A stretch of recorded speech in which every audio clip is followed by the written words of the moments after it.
ከጭቅጭቁም ከንዝንዙም ከሰላማዊ ህይወቱ ሞጣ ብሎ ለተወሰኑ ቀናቶች ራስን ማዝናናት መንፈስን ያድሳል ብዬ አምናለሁ።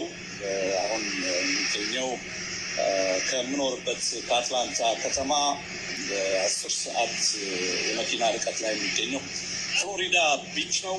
ውጡ፣ ተዝናኑ።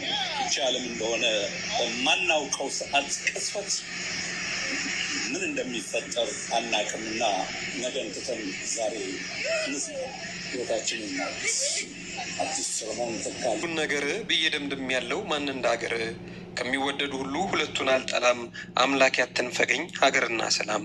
ይህ የግጥም አንጓ ዛሬ ህልፈቱን የምናነሳለት ሰለሞን ተካልኝ ማህሪ በህዝብ ዘንድ እጅግ ተወዳጅነትን ካተረፉለት የሙዚቃ ስራዎቹ መካከል ከአንዱ ላይ የተወሰደ የግጥም አንጓ ነው።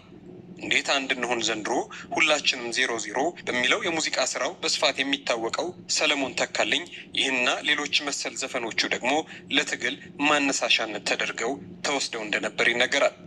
ጋላቢ ነኝ የፈረስ ጌታ የማልደክም ቀንና ማታ ስንቃይ ለኝ አያልቅም ገብሴ ሀሳቤ ነው ሰንጋ ፈረሴ የሚለውና በተለይ ደግሞ አንቺም 00 እኔም 00 የተሰኙ የሙዚቃ ስራዎቹ ለስደት የዳረጉት እንደሆኑ ይነገራሉ።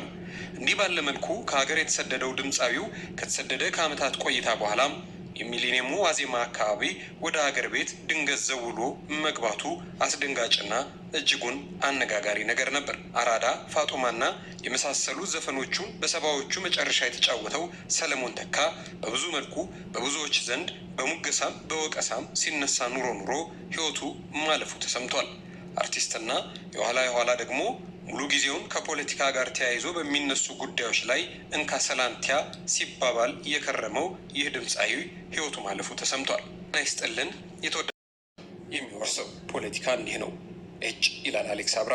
ሲቀጥል እንዲህ ይላል የእሱን ግጥሞች ዘርዝሮ አይቸው ሁሉን ነገር ብዬ ደምድም ያለው ማን እንዳገር ከሚወደዱ ሁሉ ሁለቱን አልጠላም፣ አምላክ ያትንፈገኝ ሀገርና ሰላም።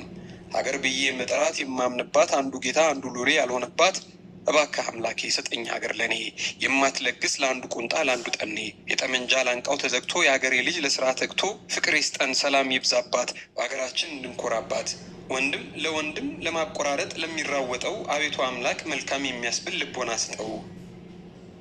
ስደተኞችን አቅፈህ ደግፈህ በቸር መልሰን የሀገርን ማዕድ ከወገን ጋር ዳግም አቋድሰን ፍቅርን ለግሰህ እስቲ አስታቅፈን ጎራ ለይተህ አታሳልፈን አሳጥረልን መከራችንን ህብረት አድርገው መለያችንን በምድራችን ሁሉ ተርፎ ሁሉ ሞልቶ ይርበናል እህል ሳይሆን ፍቅር ጠፍቶ የሚል እጅግ ተወዳጅና ከመዝሙር ያልተናነሰ ዘፈን ነበረው ይላል አሌክስ አብርሃም። እንደ ኢትዮጵያ ባሉ ያልተረጋጋና እንዲህ ነው ተብሎ ያልተረጋገጠ የፖለቲካ አቋምና ፖለቲከኞች በሌሉባት ሀገር ላይ የኪነት ሰው ሆኖ የፖለቲካን ስራ ለፖለቲከኞች አለመተው የኋላ በህዝብ ዘንድ የሚፈጥረው ስሜት ቅይጥ ይሆናል።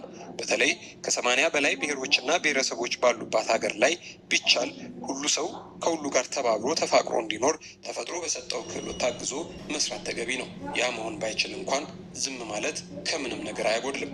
እንዲህ ያለው ጉዳይ የተከሰተበት ሰለሞን ተካልኝ እንዲህ ካለው ጉዳይ ጋር ተያይዞ ስሙ በብዙ የተነሳው ሰለሞን ተካም ህልፈቱ ተሰምቷል። አንዳንዴ ከፖለቲካ ከመሆኑ በፊት ከተዋጣላቸው የኢትዮጵያውያን ዘፋኞች መካከል አንዱ ነበር። ሰለሞን በተለይ በሰባዎቹ ውስጥ ወደድ የተባለ ዘፈኑ ነበር ወደ እውቅና ብቅ ያደረገው ይላሉ የሚያውቁት ሰዎች። ሰለሞን ኢህአዴግ ኢትዮጵያን እንደተቆጣጠረ በስደት ወደ ሀገር አሜሪካ አቅንቶ ሎስ አንጀለስ ከተማ ከሄደ በኋላ ሁሉም 00 የሚል ዘፈኑን ለአድማጭ ጆሮ አድርሶ ታዋቂነትን እንዳተረፈ ይናገራሉ። ወዲህ ደግሞ እሱ ዘፈን አገር ቤት እንዳይገባ አድርጎታል ሲሉ ለመሰደዱ ምክንያት ደግሞ እሱም ነው ይላሉ። እርግጥ ነው ዘፈኑ ከሀገር ከወጣ በኋላ ነው የተሰራው የሚሉም አሉ። ከዚያም ጊዜ ጀምሮ የሙሉ ጊዜ ፖለቲከኛ መሆኑ ይነገራል። የድምፃዊው የፖለቲካ ህይወትን በተመለከተ ሰለሞን ተካ ዓላማውንና አቋሙን በመቀያየር በየጊዜው ዲያስፖራውን ግራ ሲያጋባ የኖረ ፖለቲከኛ ነው የሚሉም አልጠፉም።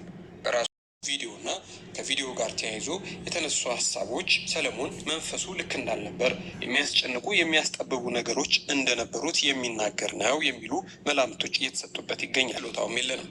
አፈሩን ገለባ ያደርግለት ፈጣሪ ነፍሱን። ሰላም ውድና የተከበራችሁ የዚቲ ቤተሰቦች እንዴት ናችሁ? ደህና ናችሁ? ሰላማችሁ ብዘት ተረፍረፍ ይበልልኝ። እኔ ጋር ሁሉ ሰላም እግዚአብሔር ይመስገን። እንዴት ናችሁ? ዛሬ ይዘንላችሁ የመጣሁት እንግዲህ ስለ አርቲስት ሰለሞን ተካ ነው።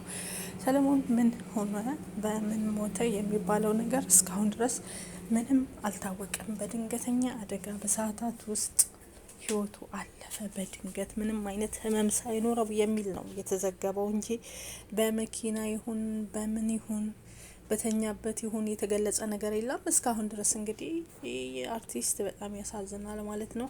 ህይወት እንደዚህ ናት። እንግዲህ መግቢያ ላይ እንዳዳመጣችሁት ምን ሲል እንደነበረ በጣም የሚያሳዝን ነገር ነው። እና ህመሙ እንግዲህ እንዲህ ነው አልተባለም። ከምንም አይነት ታሞም ምንም ሳይሆን በሰዓታት ልዩነት ውስጥ ነው የሚለው ህይወቱ አለፈች ነው የሚባለው። በድንገት እንግዲህ አንዳንዴ ሰዎች ሲስቁ ኖርማል ሲሆኑ እንደዚህ ስናያቸው ኖርማል ይመስሉናል፣ ግን ውስጣችን የተጎዳ ስንት ሰዎች አለን። ህመም ውስጣችንን ያቃጠለ ብዙ ሰዎች አለን። በቁም እንስቃለን፣ የውሸት ሳቅ የምንስቅና ውስጣችንን የጎዳ በሽታ ብዙ ሰዎች አሉና እንደዚህ በድንገት ሞቱ ሲባል ሰዎችን ድንግጥ የሚያደርጉ ታመሙ እንዲሆኑ ሳይባል ህይወታቸው አለፈ በተኙበት የሚባል ነገር በጣም እየበዛ ነው ያለው።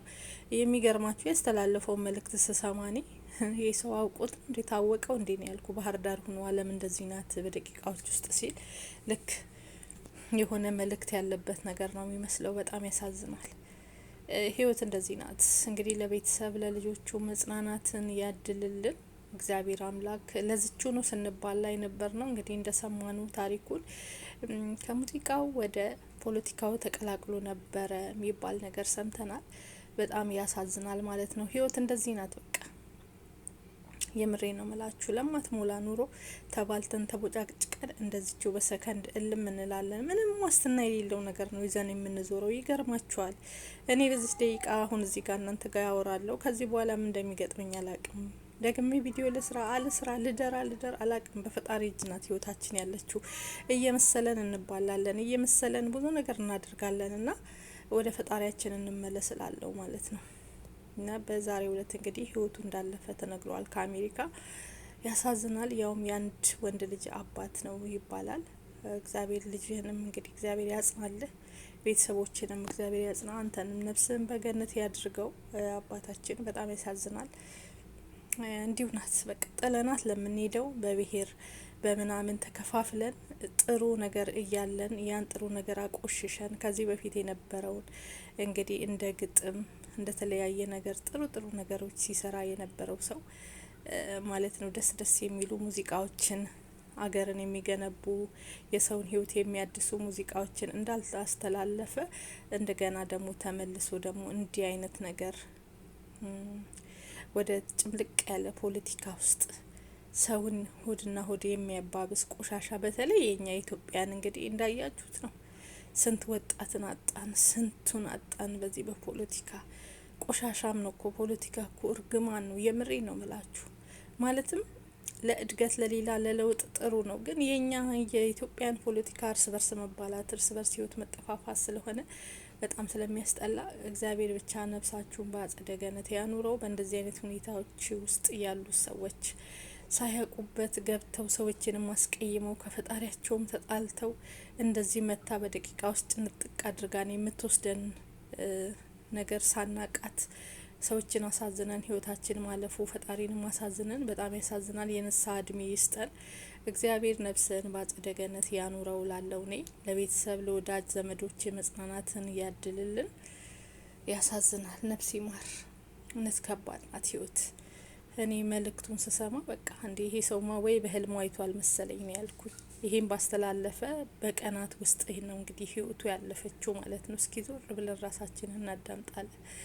የሆነ ተነግሮት ነገር ወደ ንስሐ ግባ እንደተባለ ነገር ነው ይመስለኛል። ሳይረዳው ቀርቶ ነው። አንዳንዴ እኮ ህልም ራሱ ለሰው ባንነግርም ትክክለኛ ህልም ይታየንና በድንገት ራሳችን እናጣለን፣ ግን አናስተውልም። ካጣን በኋላ ነው አሁን ይሄን ነገር ሲወጣ። የዛን ሰዓት ይሄን ነገር ሲያስተላልፍ ቪዲዮን ማንም አላገናዘበውም፣ ግን ህይወቱ ካለፈ በኋላ ለካ ይሄ ሰው ህልም አይቶ ነበር እንዴ፣ እንደሚሞት ተነግሮት ነበር እንዴ፣ ከፈጣሪ መልእክት መጥቶለት ነበር እንዴ፣ ተደውሎለት ነበር እንዴ